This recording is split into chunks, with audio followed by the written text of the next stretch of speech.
I've been racing bikes since I was about 7 or 8 years old, so it's safe to say I've garnered a fair wealth of knowledge when it comes to cycling over the years. But when I embarked on my pregnancy journey, on the other hand, I could not have been more clueless. And I quickly discovered that late night Googling and getting down the rabbit hole of internet research was not the most productive way to answer all these burning questions that I increasingly had.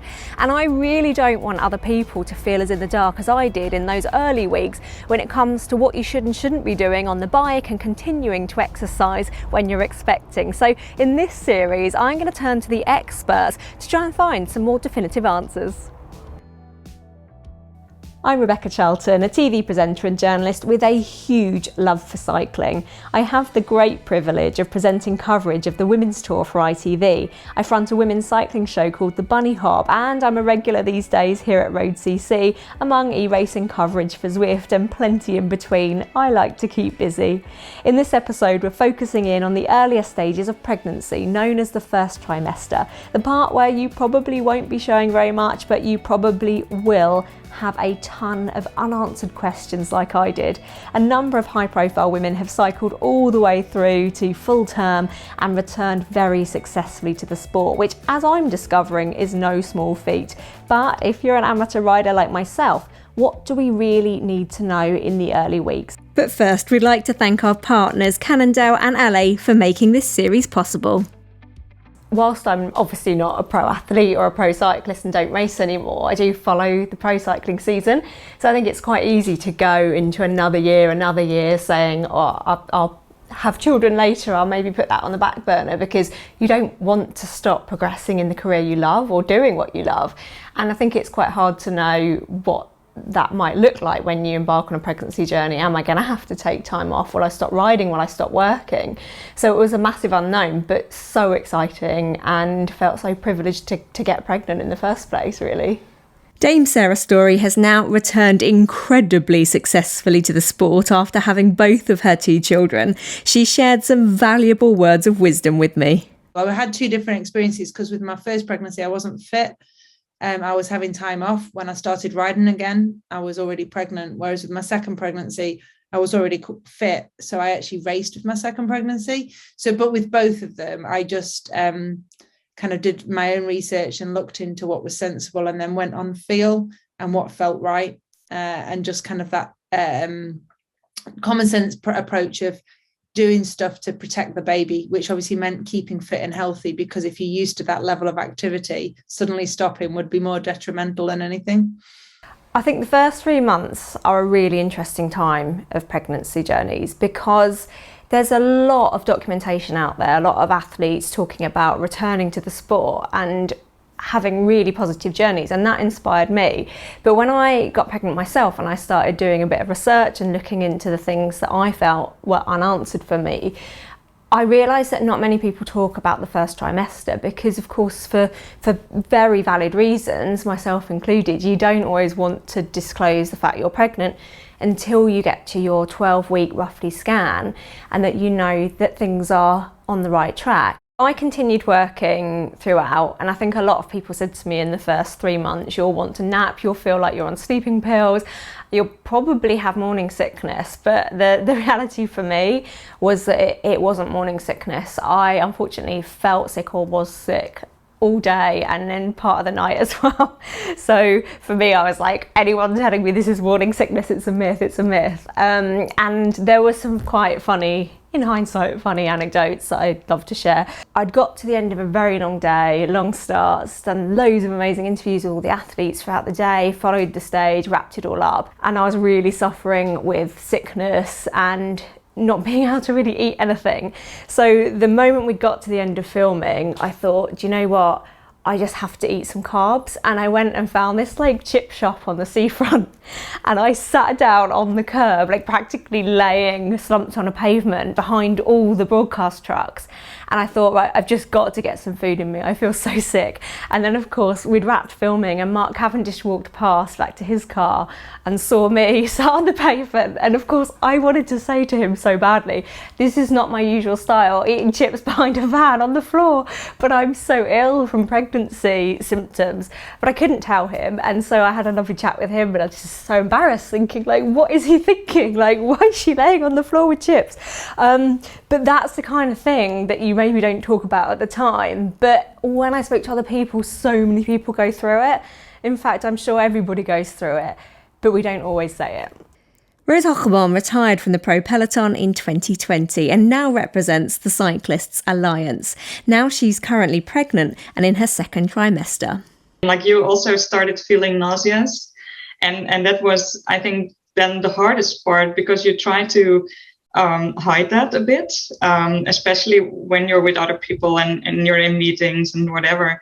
But also, like, I was just afraid, like, okay, in the beginning, you're not sure how it will handle. You hear, stories from other women that have to throw up. And I was really thinking or also afraid that, I had to go to the toilet. But in my case, I didn't really have to throw up, but it was just that nauseous feeling that I was carrying with me nonstop. I think from the morning till bedtime. It kind of went from being laid back and carrying on doing what I'd normally do to actually becoming quite worried. And part of that, I'm not going to lie, is sitting on Google and searching things and not really finding the most useful answers. I started reading a good few weeks into pregnancy about neural tube defects. This is something that I wasn't even aware of before I was pregnant. And that's the fact that in the first few weeks, spinal development and brain development is so important, and you can affect that process by things like having poor nutrition, not having folic acid supplements or having enough folic acid in your diet. But also, the thing that obviously pricked my ears up is exercising too hard was on that list of risk factors. So I go into panic mode. I've been riding up a mountain, I call it a mountain, a big hill in Scotland with Katie Archibald for work, which is fantastic. But I was very out of breath. I was probably quite hot. And I was thinking, I'm trying to ride with an Olympian and chat while I'm doing it. Is that raising my heart rate too much? Was that ill-advised? Have I made mistakes? I'm looking for that reassurance by speaking to the expert as to whether I made any mistakes or whether really we should just carry on as normal. Hoping for some reassurance, I put all of my concerns to GP Dr. Ralph Mitchell. The evidence so far around neural tube defects and sort of overheating has been more seen around, certainly the work that I've seen is around saunas, hot tubs, that type of thing. So sort of prolonged raised core body temperature for a long period of time. I'm not aware of anything specifically to exercise. But again, going back to those guidelines, the Canadian exercise guidance suggests there's certain conditions that women shouldn't exercise. And they call them absolute contraindications to exercise. Things like where you've had rupture of your membranes, premature labour, unexplained vaginal bleeding, that type of thing. But other than that, there's very, very few things that should stop you exercising whilst in pregnancy. And I think that certainly the benefits of exercise as a whole across all of pregnancy outweigh the risks involved with exercise down the line, because I think exercise, if it was put as controlled safely and following the safe guidelines, is very, very good for pregnancy. Always advocate it. When you go onto the NHS website and the pregnancy advice and the exercise banner, it says carry on doing the exercise you normally do because you're listening to your body and you know what you do, but make sure that you can always talk and that you're not having a heart rate too high. But obviously for people like you and I who, do absolutely smash ourselves on things like the turbo trainer, if your normal level of exercise is something you're going off, well, you wouldn't be chatting during something that you'd consider training. So I found that advice quite ambiguous. Is there a kind of percentage effort that we should be doing? Or again, is it just something that can't really be answered? Yeah, it can't really be quantified with it. I mean, that's the problem with it, because if you say one thing to one person, it means something completely different to others. I think what they mean is moderate. And what they mean by that is moderate to you. So you wouldn't be doing horrifically hard interval training either, but you wouldn't be sitting cruising around at 75, 100 watts, just, doing nothing, because that would probably have this exactly the same effect. As finding that middle ground, if you're doing something that's a bit harder, that you can still relatively hold a conversation. Your fitness levels, I mean, they're higher as they are. Your amount of exercise that you can do whilst holding a conversation will be completely different to somebody else's. So that's the bit that you have to compare yourself to, is yourself, not to other people. My health advisor has said, rein it in, don't exercise so much, because there's just so many things to consider, isn't there? And I think that can completely change at different points in your pregnancy. So you just can't beat yourself up because somebody else might be able to ride for an hour and you can't. It's all relative. You've absolutely hit the nail on the head there. Social media has put a huge amount of strain on women's mental health, and I can confidently say that, you know, these women that I've seen over the last few years, it's been one of the most difficult things to pick apart and treat because there's so much pressure. The only person that you ever have to compare yourself to is yourself. You know, every woman I've seen does an amazing job, and I mean amazing job, to have a baby, look after it and nurture it and all the rest of it. You know, my wife being the perfect example of that. And women need support, and support in the right way, not pictures of glamorous people doing glamorous things, because trust me, 99 times out of 100, that is not what's happening behind the scenes. And, you know, women need to be reassured that, you know, that is not normality. What they're doing a bloody good job, and they just need an arm around them. I've been told that that's just what they need. And I think, in the way I've always looked at it, if you could package a drug and to say that I'm going to reduce your mental health by 25% and your chance of these sort of metabolic illnesses associated with pregnancy by 40%, you know, drug companies would bite your arm off to produce that drug, and that drug is exercise. It also gives you a tremendous sense of emotional well-being. You've done something for the day. Also, there's studies to show that women who exercise consistently throughout pregnancy within safe limits actually go on to have better deliveries. So their delivery process is generally less complicated, which is another good benefit. And I think that's probably down to strength training, physiological changes that help with labor, and pelvic floor exercises as well. So women that do yoga and that type of thing, they're doing their pelvic floor exercises, means they also have a safer delivery and also recover faster from the delivery process itself, because pregnancy is the one thing that you don't get a break after you've done it. In fact, if anything, the hard work kicks in when you've got this newborn baby. Oh, this is new to me. I just get to sleep for a week. I think the first decision I had to make is what was right for me, what was feeling the most safe to me, and that was coming off the road. So I haven't been riding on the road throughout my pregnancy journey. I've been doing turbo riding. I was going to say training, it's definitely more riding now, and I've also switched to gravel. So gravel biking has become my comfort zone, and I'm really lucky to have some really tame paths around where I live. And for me, that allows me to feel like I'm much more in control. I'm fortunate enough to now be riding the new Cannondale Synapse, which will more than likely become my do-it-all bike. It's light and fast enough to race on, which I won't be doing, safe to say, but you can. Versatile enough to commute on, comfortable enough for all-day rides, and as I've found out, you can even make it into a gravel bike with a simple change of tyres. It's the perfect bike for someone like me who's going to need more space for baby bits and less space for bikes and bike bits. The bike really is made to make life easier for you, which really helps, especially when you've got a little person growing inside of you. The Synapse has Smart Sense, which gives you built-in Garmin radar and a front and rear light, all charged via a single battery, and you can control all of that with a nifty app. So it literally all comes on automatically. Absolutely brilliant. It's also stripped back to be simple, no suspension gimmicks to worry about, just a fast, light and smooth frame which offers great levels of comfort. But what about what we're eating if we're going out for bike rides? Because I found in the first 2 months, talking of junk food and beige food, is I knew what I should be eating, but even the thought of having something acidic like an apple or, you know, fruit that you'd normally think that's great to get in made me feel sick. I felt like I was getting heartburn, acid reflux, felt sick at the thought of anything that wasn't entirely bland. And I think I pretty much lived on like packets of mini cheddars, which I don't think I've eaten since I was about 10 years old, but I couldn't stomach anything other than like crackers.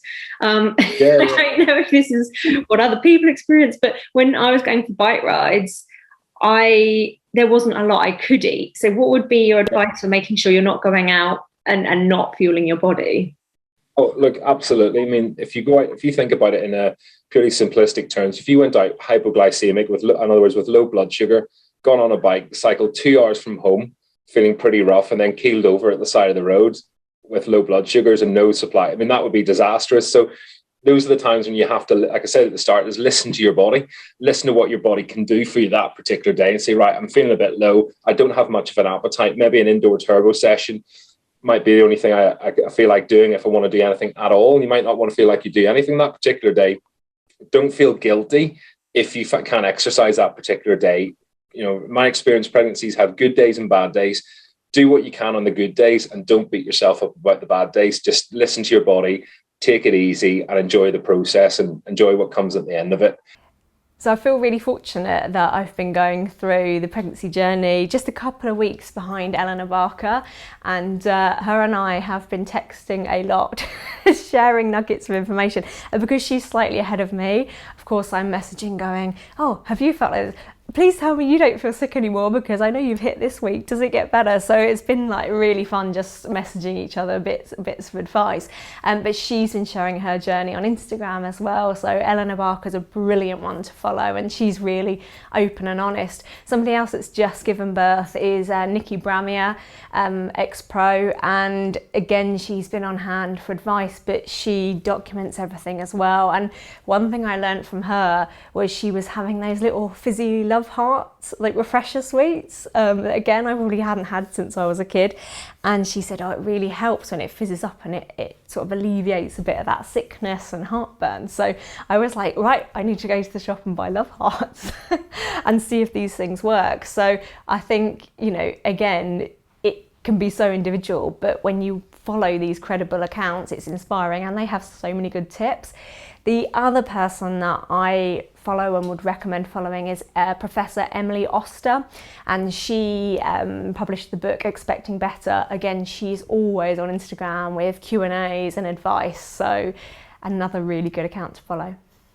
I think the biggest thing for me about the first trimester is the fact that people don't talk about it, and that's for really understandable reasons. But I felt quite in the dark. And then the moment you text other people saying, I'm really suffering, everyone comes out of the woodwork and says they are too. And that's not something I'm sharing to perpetuate negativity or scaremonger. It's more just to reassure other people that are thinking, is it just me? Like, I feel really horrendous, I'm really struggling. You're not alone in struggling.